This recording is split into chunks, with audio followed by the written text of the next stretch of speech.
Comunidad Udelar, el periodístico de Uniradio.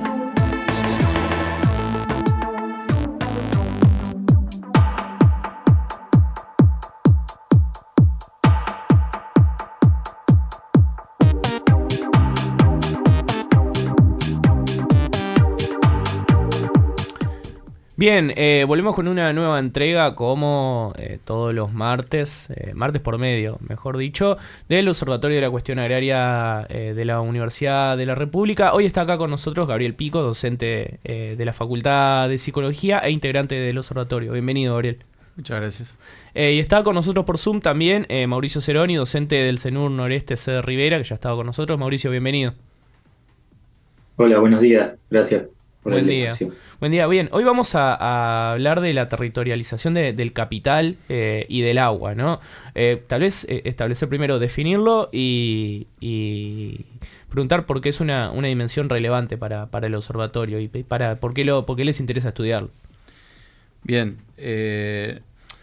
A ver, nos interesa porque en realidad, en tanto el capital, digamos, como una relación social, pensándolo como una relación social, genera efectos en los territorios, genera cambios, digamos, es parte como de los efectos materiales que podemos constatar de esa relación social.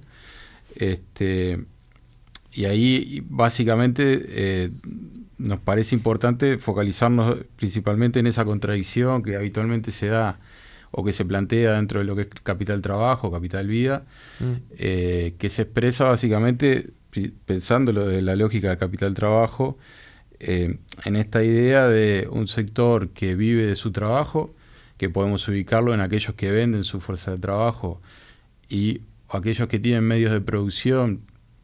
Por ejemplo, los que venden su fuerza de trabajo son claramente los asalariados rurales y las asalariadas rurales, o aquellos que tienen sus medios de producción y viven solamente de su trabajo, como los campesinos o los agricultores familiares, en contradicción con quienes tienen sus ingresos a partir del trabajo de los demás, digamos. De la explotación de la fuerza de trabajo en el territorio de los demás, ¿no? ¿Cómo pasa, digamos, en las urbes? Actualmente en otros claro, lugares. Estamos acostumbrados a verlo en las urbes, pero acá es importante analizarlo también cómo se da en el campo, ¿no? En el sector agrario. Exacto, porque además eso genera como particularidades, cuestiones distintas en estos territorios que además en los últimos tiempos se han justamente diferenciado cada vez más de otras realidades. Ahí capaz que incluso parte de lo que nosotros deberíamos incorporar también, pensándolo ahora en voz alta, tiene que ver con el trabajo doméstico, con el trabajo femenino, que parte de repente también es de las lógicas de trabajo que en cierta medida el capital se apropia en sus distintas expresiones. Uh-huh. Bien, esto que decías, ¿no? Lo estamos viendo como las relaciones de trabajo y las relaciones de trabajo-capital, pero cuando hablan de territorializaciones, bueno, ubicarlo en un territorio en particular, no verlo como algo abstracto. Claro, ahí, o sea, ¿cómo lo visualizamos en el territorio? Básicamente lo que estamos visualizando nosotros es el territorio de Uruguay. Sí. Digamos, ese es nuestro recorte, que si bien son realidades que también podemos ver en otras zonas del planeta, nosotros tratamos de ubicarlo en lo que está sucediendo en nuestro país. Que ahí capaz que Mauri puede dar algunos elementos, algunos datos que son con lo que estamos trabajando hoy. Uh-huh. Mauricio, si querés contarnos un poco qué se observó en el informe respecto a este tema. Bueno, muchas gracias. Sí, efectivamente, como decía Gabriel, bueno, nos interesa en este caso un sujeto social que tiene una capacidad de transformar mucho el territorio por la movilidad de recursos económicos, de capital que mueve. Y como habíamos comentado hace unos programas anteriores, Uruguay sufrió un cambio en la estructura agraria importante y uno de los aspectos que analizamos fue el precio y la compraventa de tierra.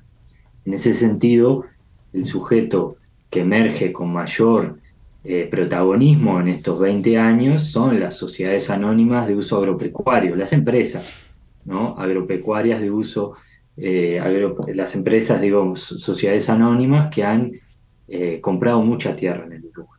¿Ah? Para que tengamos una idea, en 20 años compraron alrededor de 2.200.000 hectáreas. ¿Ah? Sí. Si ponemos foco en lo que el observatorio un poco da cuenta, que son como los grandes grupos de capital, las grandes empresas que poseen más de 5.000 hectáreas, bueno, ahí tenemos datos relevantes, que por ejemplo para el año 2021, 37 grupos de capital poseen alrededor de casi 2 millones de hectáreas, 1.900.000 hectáreas, ¿ah? Lo que equivale al 11% más o menos de la superficie productiva del país. O sea, 37 grupos de capital poseen el 11% de la superficie del país. Ahora, si vemos un poquito y ponemos una lupa de cómo es la composición de estos grupos de capital, bueno, lo podemos dividir, lo que la literatura dice, en tres grandes grupos. Las empresas clásicas de capital privado, ¿tá? Los fondos de inversión, que ¿qué es eso? Son como especie de carteras, de bonos y acciones administradas por una empresa que lo que buscan es apreciar el capital, ¿tá? No vamos a entrar en detalle, hay un artículo de Oyarzábal y mío que habla un poco de eso, y nosotros también en el observatorio damos cuenta, ¿tá? Pero es otra forma de organizar el capital, diferente a la empresa clásica. Y por último tenemos los fideicomisos financieros, que es un instrumento jurídico que está regulado, por en este caso, por una entidad financiera como es el Banco Central, que también busca la apreciación de capital. Entonces, dentro de ese 1.900.000 hectáreas, el 8.7 de la superficie productiva, o sea, 1.400.000, son de capitales privados. Ujú. El 1.5 de fondos de inversión, o sea, unas 250.000 hectáreas estarían bajo esta modalidad de fondos de inversión, y el 1.4, la superficie total del país, unas 230.000 hectáreas, estarían bajo la modalidad de fideicomisos financieros. Y termino haciendo una mini reflexión, o sea, el Uruguay y el país ha sufrido un cambio normativo importante en tema de la gestión de la tierra y del agua también, ahora lo vamos a ver, y aparecen estas figuras que es importante empezar a darle un vistazo a cómo acaparan tierra en el país. Ujú. Pasemos a la cuestión del agua, si te parece, Mauricio.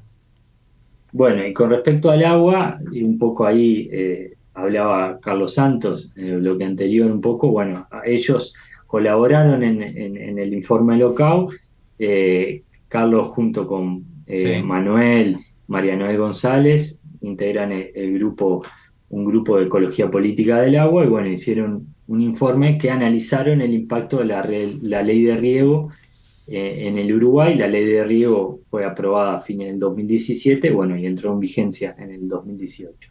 Entonces, con datos del diario oficial y de los registros de embalses, ellos para esos 3 años registraron 168 embalses, de los cuales principalmente esas solicitudes se concentraban en Tacuarembó y Artigas, en número de solicitudes un 25%, pero si lo llevamos a volumen de agua, o sea, metros cúbicos, Durazno, Soriano, Tacuarembó y Rocha registran más del 50% del volumen de agua para el riego.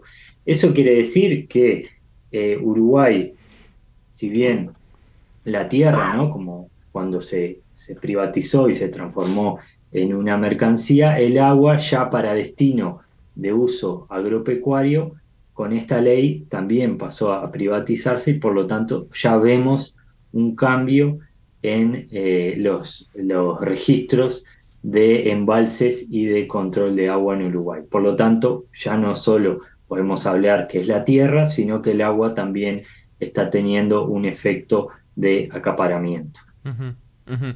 Eh, me interesa mucho esto, sobre todo por la situación que estamos viendo acá en Montevideo y en la zona metropolitana, ¿no? Si bien esa es agua para riego y hay embalses importantes, ¿tienen alguna perspectiva de cómo es la situación hoy en esos embalses o en esos departamentos? Lo que nosotros vimos es que el tema del agua que estamos analizando, se está viendo en este momento en el área metropolitana, es un tema más de fondo y estructural. O Sí. sea, no es solo la disponibilidad, ¿no? Hay un tema de acaparamiento y de sin dudas de extracción del recurso que limita su disponibilidad a futuro. Y con un contexto de variabilidad climática como estamos sufriendo, bueno, evidentemente que tenemos dificultades, serios problemas a nivel social de poder gestionar el recurso de una forma más justa para todas y todos.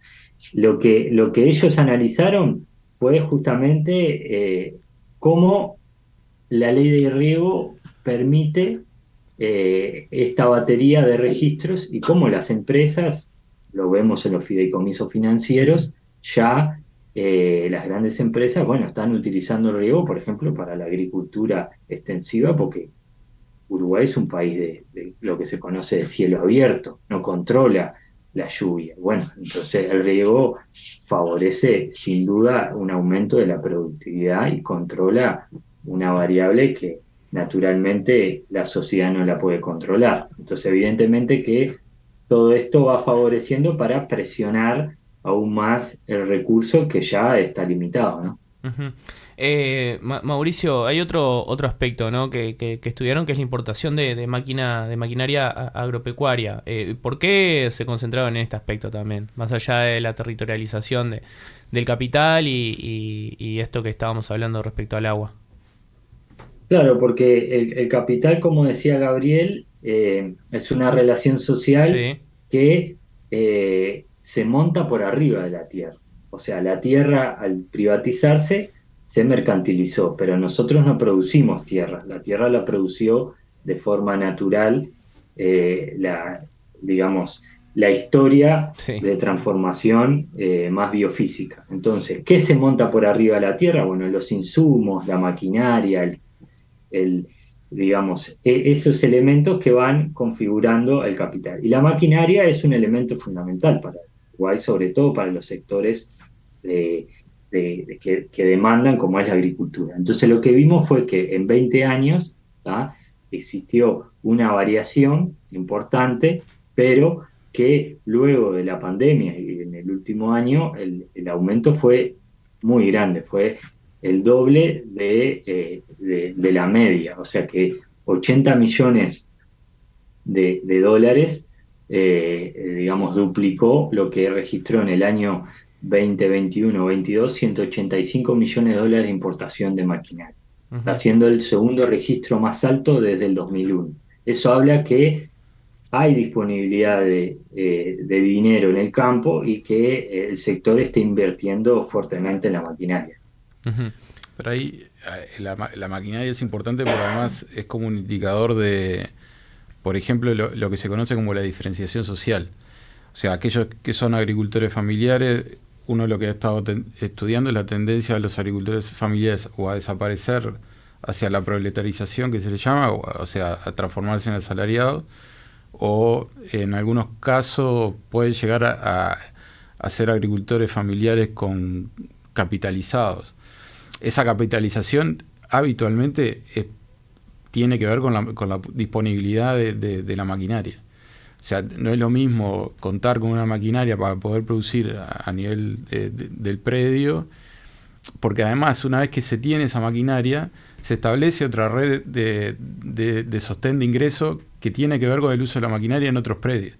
O sea, las máquinas generalmente no trabajan solamente en el predio de quién es el dueño. De quién es el dueño, claro. Sino que en realidad, por la propia capacidad, se termina arrendando, entonces se contrata esa maquinaria en otros predios que no tienen maquinaria, y en realidad ese es un trabajo que se termina contratando y que termina sirviendo como otro ingreso para quienes lo disponen. Con lo cual, la diferenciación en relación a empresarios y agricultores familiares se distancia más, porque en realidad quienes terminan contratando son los que no tienen posibilidades de hacer esas compras. Entonces ahí vos tenés un indicador de cómo incide también en la composición del territorio, en tanto la posibilidad de permanencia de los agricultores familiares, tener acceso a maquinaria o no. Por eso en muchos fomentos, por ejemplo, se compra maquinaria para uso colectivo, porque en realidad es parte de lo que les permite poder sostenerse en el campo. Sí, claro, y evitar estos procesos de proletarización que decías, digamos, o ser cooptados o comidos, digamos, por los megacapitales o las grandes a eso empresas. Le sumás que a lo que ya te roba, digamos, la comercialización de tu trabajo, todavía te lo está robando el pago de esta maquinaria a un tercero. Claro. Tal vez para cerrar, Gabriel, Mauricio, algunas reflexiones generales que arrojan los datos, sobre todo que daba Mauricio, hablan, creo que es algo como ha sido como el hilo conductor y una constante de todas estas columnas, de la gran concentración en pocas manos que hay del territorio uruguayo, ¿no? Del territorio agrícola uruguayo. Es una gran concentración, pero además de la mano de una cada vez mayor intensificación de la producción. Claro.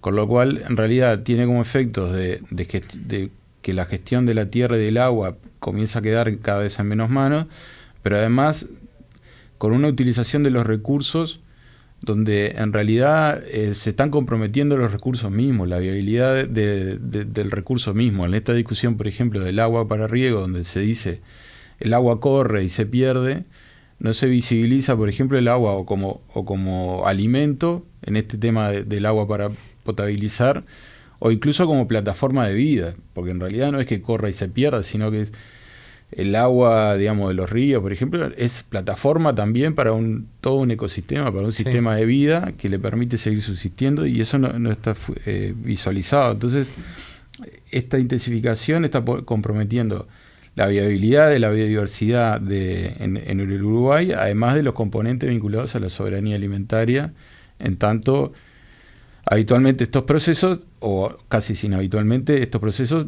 son básicamente para la exportación, ¿no? Entonces, en realidad, prácticamente muy pocos de estos alimentos se comercializan en Uruguay. Y lo otro me parece que también está interesante para marcar, es que en esta composición de capital que planteaba Mauricio, hay un fuerte componente de la especulación financiera, que además se alimenta de fondos públicos. Por ejemplo, de los fondos vinculados a las AFAP, o lo que nosotros conocemos como las AFAP. Esto es dinero de los trabajadores, dinero de los ahorros de los trabajadores para su jubilación, que terminan siendo utilizados como parte del capital para invertir en estos emprendimientos, y que en realidad sigue favoreciendo al propio capital. O sea, el capital hoy día se está alimentando de los trabajadores. De las inversiones que hace las AFAP. Exacto. No solo cuando a vos te contratan y venden tu fuerza de trabajo, el capital crece a través de la plusvalía, sino que ahora además del ahorro que vos tenés para las jubilaciones, ellos lo capitalizan como especulación financiera para hacer estas inversiones y seguir aumentando el capital para estos sectores de privilegio cada vez más reducidos.